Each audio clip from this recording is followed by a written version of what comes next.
Assalamualaikum warahmatullahi wabarakatuh. Perkenalkan, nama saya Muhammad Arif Hidayat dengan NIM 2106135474 dari kelas Teknologi Hasil Pertanian B tahun 2021. Video ini saya buat untuk memenuhi tugas praktikum pengetahuan bahan hasil pertanian.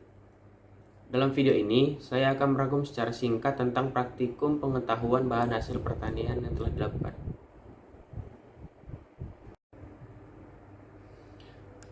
Baik, praktikum pertama yaitu struktur dan sifat fisik serealia, umbi-umbian, dan kacang-kacangan. Seperti yang kita tahu, serealia adalah biji-bijian yang dihasilkan dari semua anggota famili rumput-rumputan, sedangkan kacang-kacangan dihasilkan dari famili Leguminosae. Umbi-umbian merupakan bahan nabati yang diperoleh dari tanah seperti ubi kayu, ubi jalar, talas, kentang, bengkuang, bawang, dan sebagainya. Tujuan dari praktikum ini ialah untuk mendapatkan gambaran tentang struktur dan sifat fisik serealia, umbi-umbian, dan kacang-kacangan. Yang lebih jelasnya itu mengamati bentuk, ukuran, warna, serta struktur fisik dan jaringannya, menentukan angle of response dari beras ketan, jagung pipil, kacang kedelai, kacang tanah, dan kacang hijau, serta menentukan spesifiti dari jagung pipil, kentang, bengkuang, kacang kedelai, dan kacang tanah. Praktikum yang kedua merupakan struktur dan sifat fisik buah dan sayur serta analisis mutu buah dan sayur selama masa penyimpanan.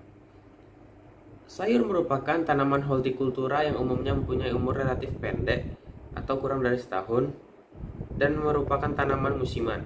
Setiap jenis dan varietas sayuran mempunyai warna, rasa, aroma, dan kekerasan yang berbeda-beda. Sehingga, sebagai tanaman pangan, sayuran dapat menambah variasi makanan. Ditinjau dari segi nilai gizinya, sayur mempunyai arti penting sebagai sumber mineral dan vitamin, antara lain vitamin A dan C. Buah adalah bagian tanaman hasil perkawinan putik dan benang sari. Pada umumnya, bagian tanaman ini merupakan tempat biji.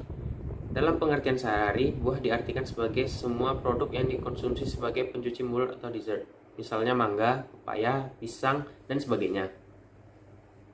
Tujuan dilakukan praktikum ini adalah untuk menganalisis mutu buah dan sayur dengan melihat perubahan fisik yang terjadi selama penyimpanan dari buah dan sayur tersebut. Metode yang digunakan dalam praktikum ini ialah masing-masing sayur dan buah dibersihkan dengan tisu dan dipilih produknya yang masing-masing dalam kondisi baik dan segar. Semua bahan dilakukan pengukuran berat, pengukuran diameter, pengukuran volume, sedangkan sayur hanya dilakukan penimbangan berat yang akan dijadikan sampel untuk diambil data pengamatan susut berat, perubahan diameter, dan susut volume, kemudian dilakukan pemberian label pada masing-masing buah dan sayur sebelum disimpan pada ruangan. Pengamatan dilakukan setelah penyimpanan sayur mengalami kerusakan. Parameter yang diamati ialah susut berat, perubahan diameter, susut volume, bentuk dan ukuran, dan kekerasan. Baiklah, untuk praktikum ketiga ada karakteristik fisik akibat pengaruh etilen pada pematangan buah-buahan. Tanaman memproduksi hormon untuk mematangkan buahnya, namun banyak petani atau pedagang yang mematangkan buahnya dengan cara diperam.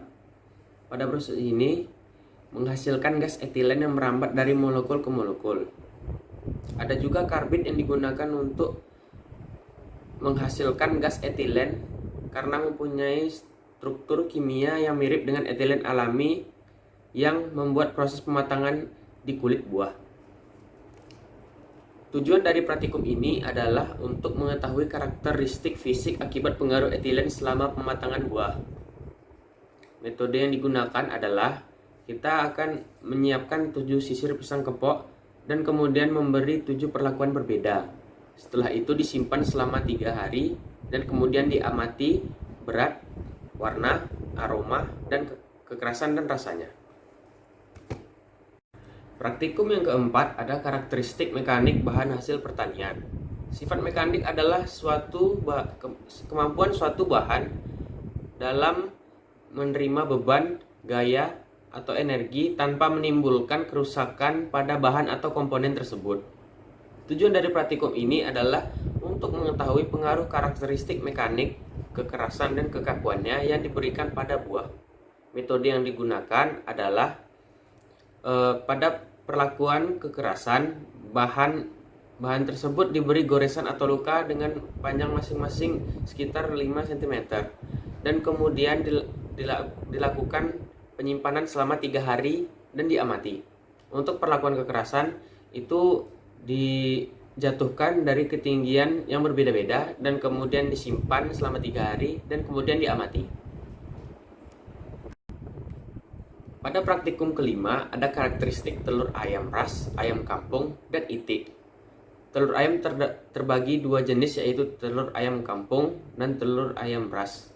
Telur ayam kampung harganya lebih mahal dibanding telur ayam ras karena penawarannya sangat terbatas dan dianggap lebih berkhasiat. Ada juga yang namanya telur bebek yang mempunyai dua jenis juga, yang berwarna biru atau berwarna putih. Masing-masing telur ini dihasilkan oleh jenis bebek yang berbeda. Tujuan dari praktikum ini adalah untuk menganalisis sifat fisik telur ayam ras, ayam kampung, dan itik serta menganalisis perbedaan warna kulit telur dan kuning telur dari ketiga jenis telur tersebut. Cara kerjanya ialah masing-masing telur dibersihkan menggunakan air dan tisu.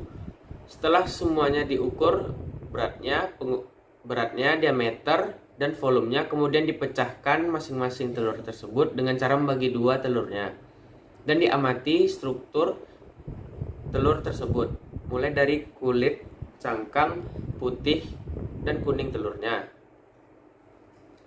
Parameter yang dilihat adalah berat, diameter, volume, bentuk, dan ukuran dari masing-masing telur serta masing-masing kulit telurnya. Baik, pada praktikum ke-6 ini merupakan analisis dan karakteristik kimia buah-buahan, terutama jeruk, mangga, nanas, jambu biji, pisang, tomat, dan pepaya. Buah-buahan merupakan salah satu komoditas pertanian. Buah-buahan dibedakan berdasar pola respirasinya, yaitu klimaterik dan buah non-klimaterik. Buah klimaterik merupakan jenis buah yang mengalami peningkatan produksi etilen dan karbon dioksida selama proses pemasakan berlangsung. Sedangkan buah non-klimaterik tidak mengalami peningkatan produksi etilen dan karbon dioksida selama pemasakan. Tujuan dari praktikum ini adalah untuk mengetahui kadar air, kadar abu, dan pengukuran pH dari berbagai jenis buah-buahan, yaitu jeruk, mangga, nanas, jambu biji, pisang, tomat merah, dan pepaya.